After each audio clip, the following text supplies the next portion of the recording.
खैबर पख्तूनख्वा में दहशत गर्दों ने मुख्तलिफ मकामात पर बुज़दिलाना कार्रवाइयाँ की हैं। पेशावर, बन्नू, अपर दीर, लोअर दीर में पुलिस पर बैक वक्त हमले किए गए। 6 कार्रवाइयों में 5 एहलकार शहीद जबकि 5 जख्मी हो गए। दहशत गर्दों ने पेशावर में थाना हसन खेल, बन्नू में 2 पुलिस चौकियों, अपर दीर में पुलिस मोबाइल, लोअर दीर में पुलिस चौकी पर हल्के और भारी हथियारों से हमले किए जिन्हें नाकाम बना दिया गया।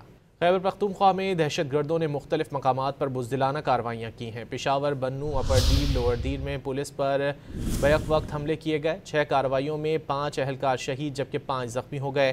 दहशत गर्दों ने पेशावर में थाना हसन खेल, बन्नू में 2 पुलिस चौकियों, अपर दीर में पुलिस मोबाइल, लोअर दीर में पुलिस चौकी पर हल्के और भारी हथियारों से हमले किए जिन्हें नाकाम बना दिया गया। खैबर पख्तूनख्वा में दहशत गर्दों ने मुख्तलिफ मकामात पर बुज़दिलाना कार्रवाइयाँ की हैं। पेशावर, बन्नू, अपर दीर, लोअर दीर में पुलिस पर बैक वक्त हमले किए गए। 6 कार्रवाइयों में 5 एहलकार शहीद जबकि 5 जख्मी हो गए।